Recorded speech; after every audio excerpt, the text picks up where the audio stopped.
The massive alien vessel appeared without warning in Earth's orbit on a quiet Tuesday morning. Gleaming silver against the blue sky, it hung over Seoul like a metal cloud. People stopped in the streets to stare upward, phones recording the moment. Humanity realized they were not alone. Captain Kim Ji-woo stood in the control center of Earth's First Contact Division, her eyes fixed on the main screen. After 15 years in Special Forces, she thought she had seen everything. She was wrong. "They're broadcasting in every language we have," said Technician Choi Dong-min, his fingers moving quickly across his keyboard. Perfect syntax and grammar, too. The message played across screens worldwide. "We are the Talon. We come in friendship to share knowledge and culture." Kim didn't blink as the alien ambassador appeared on screen.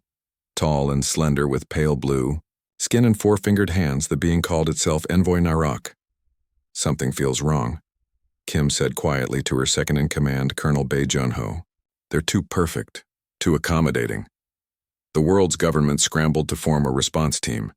Within hours, Kim found herself appointed as Earth's official representative to the aliens. The Talon requested permission to establish research outposts across Earth for cultural exchange. World leaders, excited by promises of advanced technology, quickly agreed.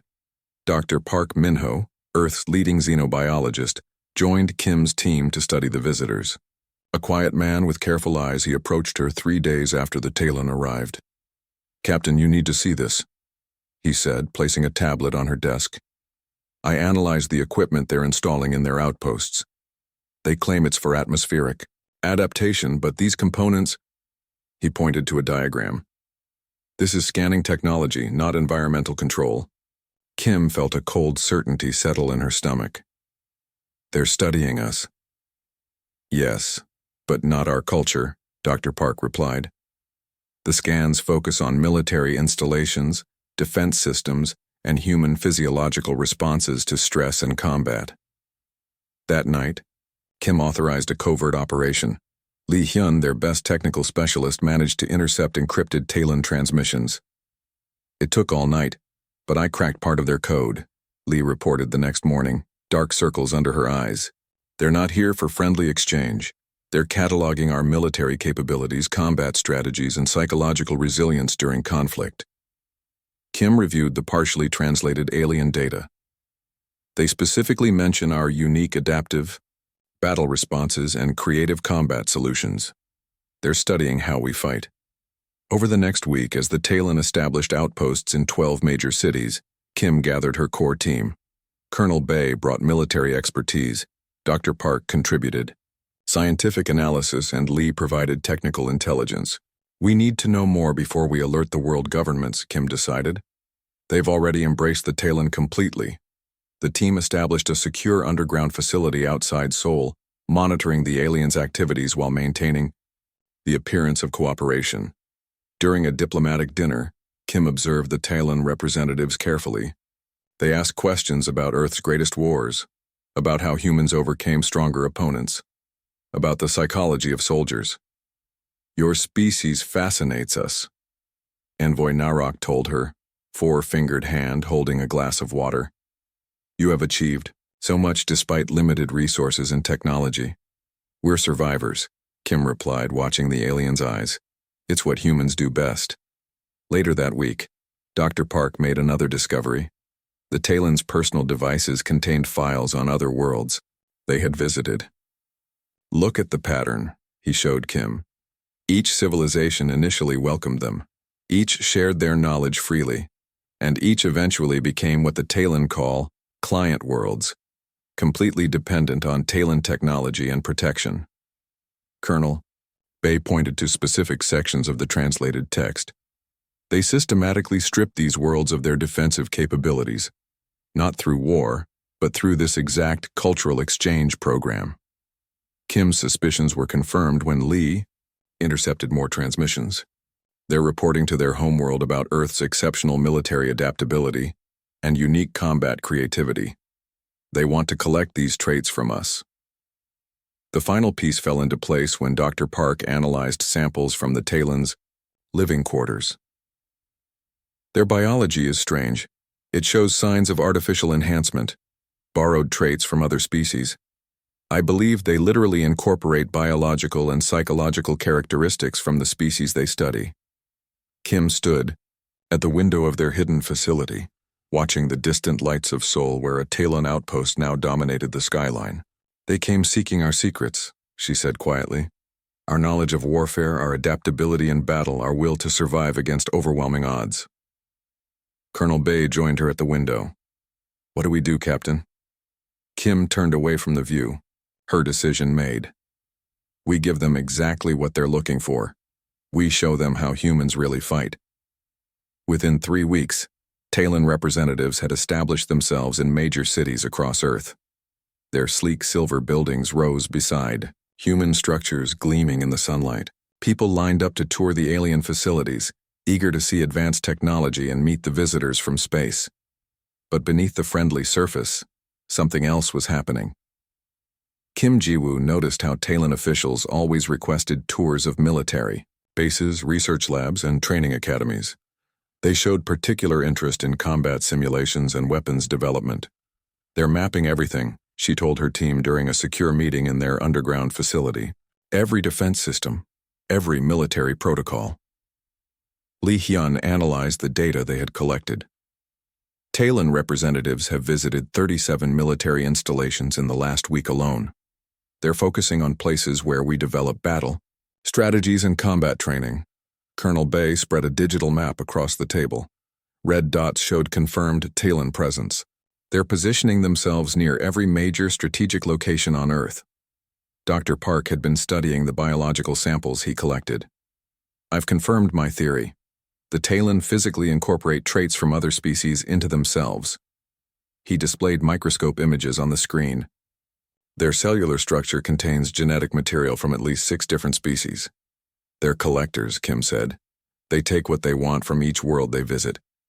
The team's biggest breakthrough came when Lee managed to hack into a Talon data storage device left briefly unattended during an official visit.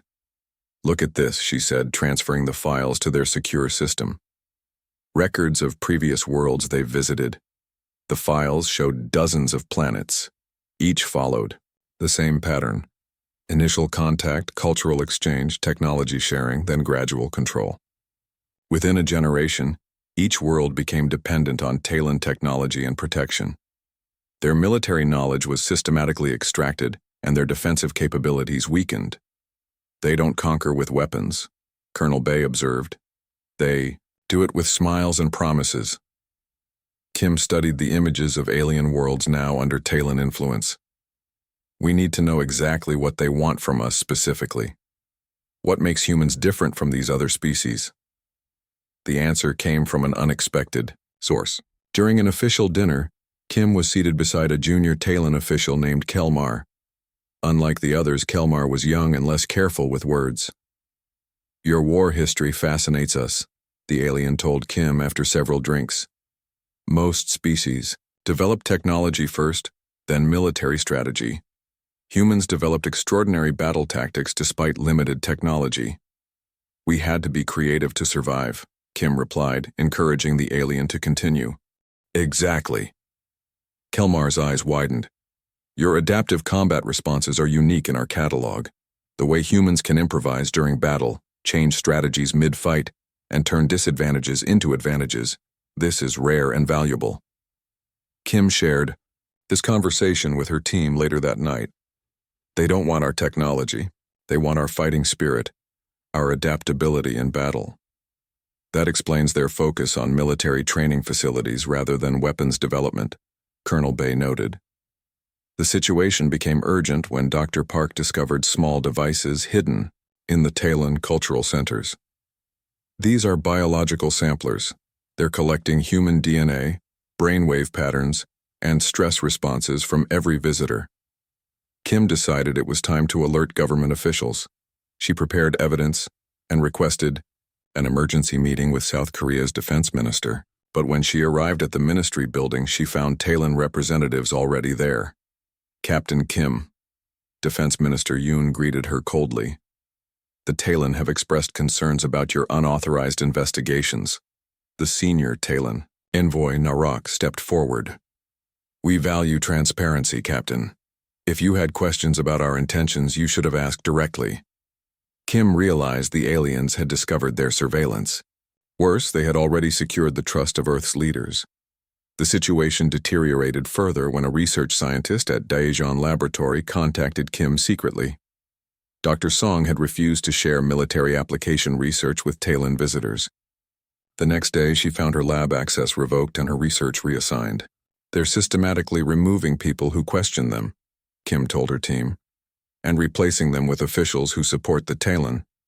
The final confirmation of the aliens' true intentions came when a remote military research facility in northern Ita, Seoul went silent overnight. Security footage recovered by Lee before it was deleted from main servers showed Talon forces entering the facility. Researchers who refused to surrender classified information were taken away. Now we have proof, Kim said, watching the disturbing footage. But will anyone believe us? Colonel Bay checked his secure phone. 3 more military officials who expressed doubts about the Talon were reassigned today. They're not just studying us anymore, Kim said grimly. The invasion has already begun. Kim Ji-woo gathered her team in their underground facility. The room was cold and lit by blue emergency lights. On the screens around them, satellite images showed Talon outposts multiplying across Earth. We can't go public with what we know, Kim said. The Talon have too much influence with world governments already. We need a different approach. Fight back? Asked Colonel Bay, cleaning his service pistol. Not directly, Kim replied. We need to be smarter. They want our military secrets, let's give them some. Operation Mirror Shield began the next day. Kim's team created false military documents showing outdated or ineffective battle strategies. With Lee's technical skills, they planted these files where Talon operatives would find them. If they want to study how humans fight, we'll show them exactly what we want them to see, Kim explained. Dr. Park developed tiny nanosensors that could detect and track Talon biological sampling activities. The team secretly placed these around major cities, creating a map of alien operations. They're collecting samples from soldiers, police officers, and combat athletes, Dr. Park reported after analyzing the data, focusing on individuals who show high-stress resilience and tactical thinking. Colonel Bay established contact with a small network of military personnel who shared their suspicions about the aliens. This shadow resistance grew slowly but steadily as more people noticed the Talon's unusual interest in Earth's defense capabilities. Keep it small and compartmentalized, Kim instructed. No one knows more than 5 other members. That way, if someone is compromised, the damage is limited. Their most dangerous operation involved infiltrating a Talon outpost to place monitoring devices. Kim led the mission herself, using access codes Lee had stolen from a sympathetic government official. Inside the alien facility, everything was smooth silver and pale blue light. Kim moved silently through empty hallways until she reached the central data core. She placed Lee's specially designed bugs on the connection points, then froze as she heard voices approaching. 2 Talon officials walked past, deep in conversation. The human military specimens show remarkable tactical flexibility, one said. More than any species we've cataloged. Yes, but their technological capabilities are limited, replied the other. Once we've extracted their combat adaptability, traits they'll be easy to manage like the others. Kim held her breath until they passed, then finished her work and slipped away. The information gathered from this operation confirmed their worst fears. The Talon planned to somehow take humanity's unique combat abilities and then subjugate Earth. The situation escalated when a Talon scout ship landed near a military base in Gangwon Province. Local commanders, following official protocols, welcomed the aliens and gave them a tour of non-restricted areas. But the Talon used unknown technology to access the base's secure weapons development facility. When security personnel attempted to stop them, the aliens revealed weapons of their own. 3 soldiers were injured before the Talon departed with stolen research data. They're getting impatient, Colonel Bay said, reviewing the incident report.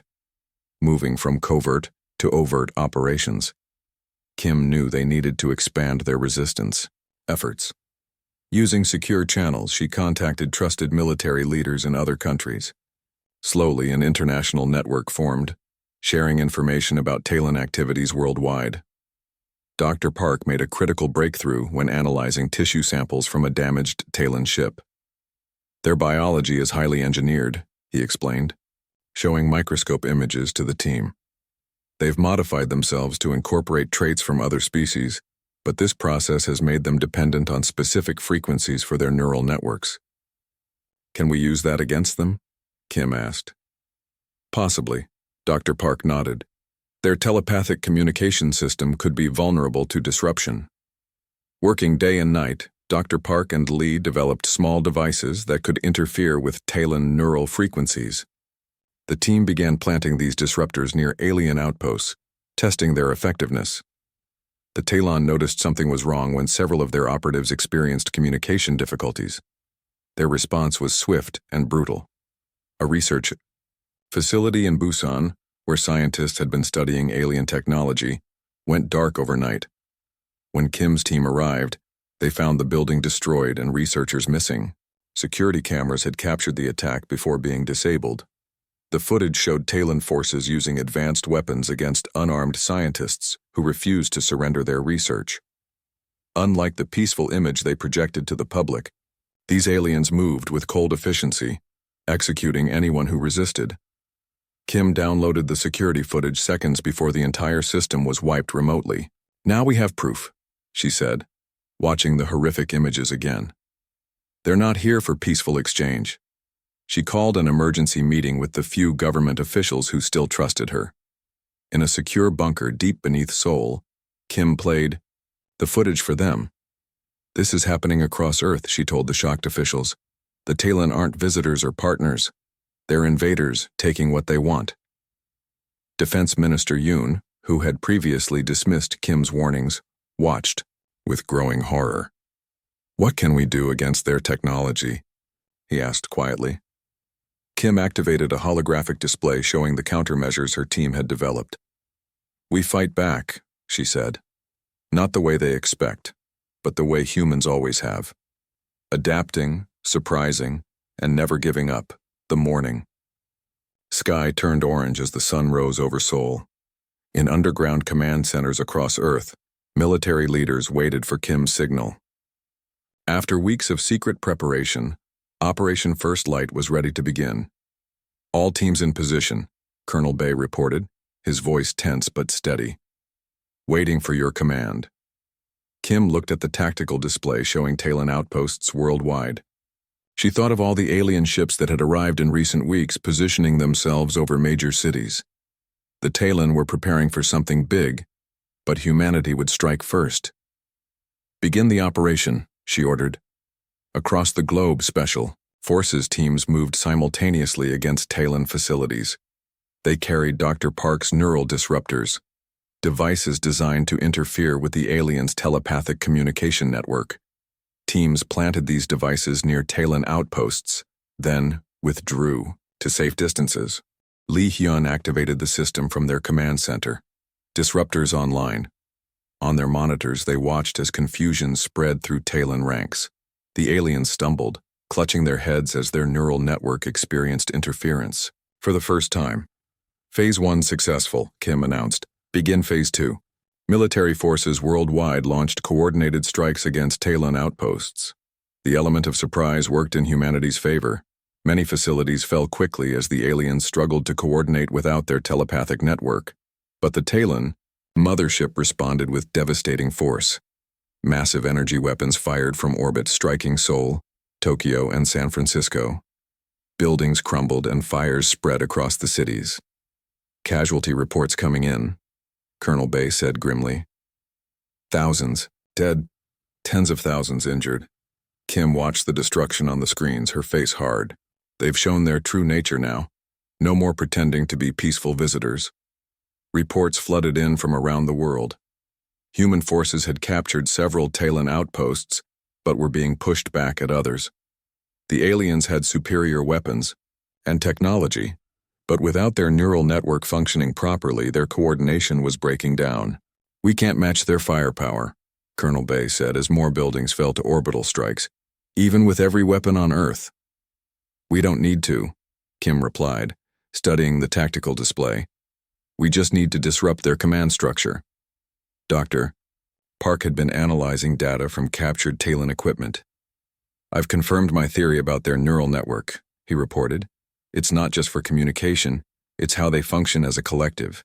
Disrupt it completely, and their entire operation falls apart.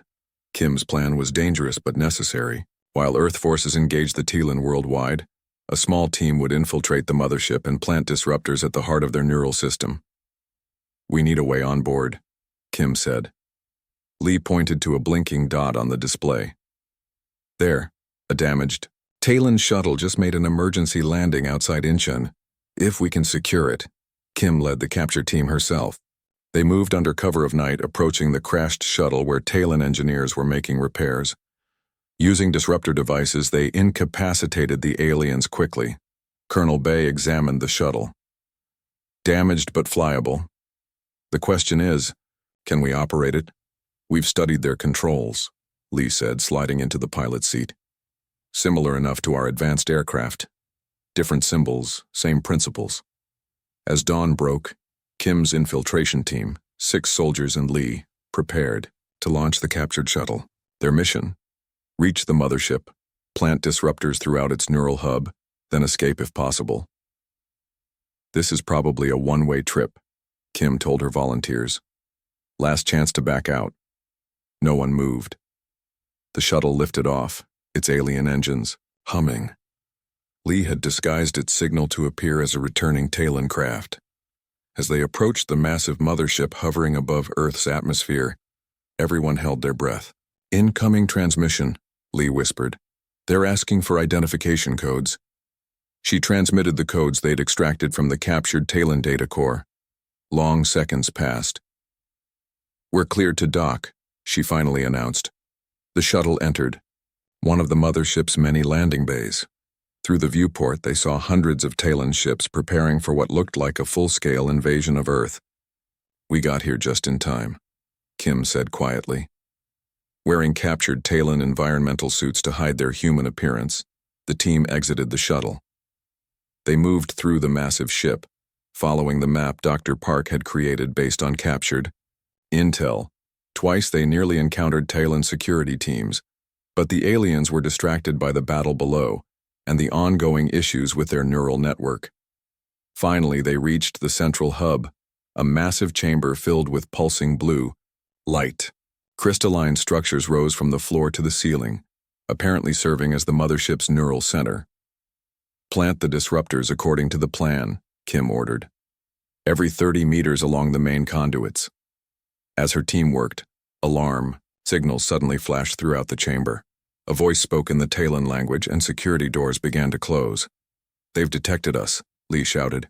We need to activate now. Kim nodded. Do it. Lee pressed the activation sequence on her device. All around them, the disruptors powered up simultaneously, sending chaotic signals through the Talon neural network. The effect was immediate and dramatic. The blue light in the chamber flickered and turned red. Throughout the ship, they heard cries of confusion and pain as the Talon collective mind experienced something it never had before. Complete neural chaos. It's working, Kim said, watching the systems around them fail. Now we need to get out of here. As they ran for their shuttle, the massive ship began to shudder around them. The battle for Earth had reached its turning point. Chaos filled the massive Talon mothership as Kim and her team raced back toward their stolen shuttle. Emergency lights flashed, and confused aliens stumbled through corridors, clutching their heads. The neural disruptors were working even better than Dr. Park had predicted. Their entire command structure is collapsing, Lee said, checking readings on her device. The network disruption is spreading throughout their fleet. An explosion rocked the ship, throwing them against a wall. Colonel Bay helped Kim to her feet. That wasn't us, he said. Something's happening to their power systems. They reached the shuttle bay to find it in disorder. Talon pilots struggled to control their ships as neural commands failed. Several vessels had crashed into each other, blocking the exit. We need another way out, Kim decided quickly. Lee pointed to a smaller vessel, emergency transport pod. It's designed for quick planetary landings. As they rushed toward it, a tall figure stepped into their path. Unlike the other Talon, This one stood straight despite the neural disruption. The alien's skin was darker blue, with gold markings that indicated high rank. "Captain Kim Ji-woo," the Talon said in perfect Korean. "I am Vessel Master Relan, commander of this fleet." Kim raised her weapon. "Move aside. You have done something remarkable," Relan continued, ignoring the gun. "No species has ever disrupted our collective before." The alien's voice held something new: respect.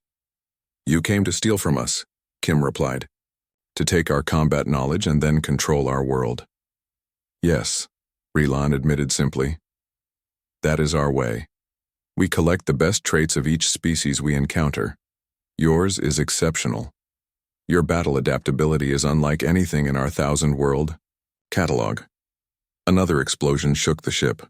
Relan glanced up. "Your disruption is causing critical systems failure. This vessel will not survive much longer." "Then let us pass," Colonel Bay demanded. The Talon commander studied them. "I wish to propose terms." On Earth, the situation had dramatically changed. As the Talon neural network collapsed, their coordinated attacks fell into disarray. Ships fired at random targets, or not at all. Some crashed into each other or fell from the sky. Dr. Park monitored the situation from the Seoul Command Center. "It's working," he told Defense Minister Yoon. "Their entire command structure depends on that neural network." Earth's military forces seized the advantage, targeting Talon vessels with everything from fighter jets to simple artillery. The aliens' technology was superior, but without coordination, they became vulnerable. "Any word from Captain Kim's team?" Dr. Park asked anxiously. "Nothing since they entered the mothership," an officer replied. A new alert sounded. "Small vessel, approaching from the mothership," someone called out. "Unknown configuration." Dr. Park rushed to the window. In the sky, a small silver craft descended rapidly, trailing smoke. "Prepare medical teams and security," Minister Yoon ordered. The craft made a rough landing in a park near the command center. Soldiers surrounded it, weapons ready. When the door opened, they tensed, then lowered their guns in astonishment. Kim Ji-woo emerged, followed by her team. Behind them came Vessel Master Relan, hands raised in the universal gesture of surrender. 3 days later, representatives from Earth's nations gathered in Seoul for an historic meeting. Kim sat beside Minister Yoon as Relan addressed the assembly. "The Talon Collective offers complete withdrawal from Earth space," the alien commander stated. "In return, we request safe passage for our remaining vessels." "And why should we trust you?" asked the American representative. "Because they have no choice," Kim answered. "Their neural network is permanently damaged. Their fleet is in disarray, and we've proven we can fight them effectively." Relan nodded. "Captain Kim speaks truth. You have done what no species before you has accomplished." The terms were negotiated over the next hours. The Talon would withdraw completely from Earth and recognize human space as sovereign territory, forbidden to future collection efforts. In exchange, they would be allowed to depart with their surviving fleet. "There is something you should understand about us," Relan told Kim privately after the meeting. "Over millennia of collecting traits from other species, we lost something crucial: our own capacity for innovation. We became dependent on harvesting new abilities rather than developing them ourselves. And now?" Kim asked. "Now we must learn to adapt, as humans do." The alien's eyes showed something like admiration. "Perhaps that is the greatest lesson your species has taught us." 6 months later, Kim stood at the window of the new Space Defense headquarters built where a Talon outpost once stood. Had changed profoundly. Nations that fought each other for centuries now work together, incorporating modified alien technology into a unified planetary defense system. "The first orbital platform is operational," Colonel Bay reported, joining her at the window. "Dr. Park's team successfully adapted Talon shield technology for our satellites." "And the long-range sensors?" Kim asked. "Online. We'll have warning if they or anyone else ever return." Kim watched shuttles rising toward the new space station. "They wanted our secrets," she said quietly. "Our ability to adapt, to fight against overwhelming odds. Instead, they got a demonstration. Bay smiled. Later that day, as she reviewed reports from the outer system monitoring stations, Kim received a message from deep space, a simple transmission showing a star map with Earth clearly marked. The eye. Talon had added a special designation to humanity's home world. The translation read, Apex Defender, approach with caution. Kim smiled as she closed the file. Humanity had faced its first great test among the stars and emerged not just surviving, but victorious. Whatever came next, they would be ready.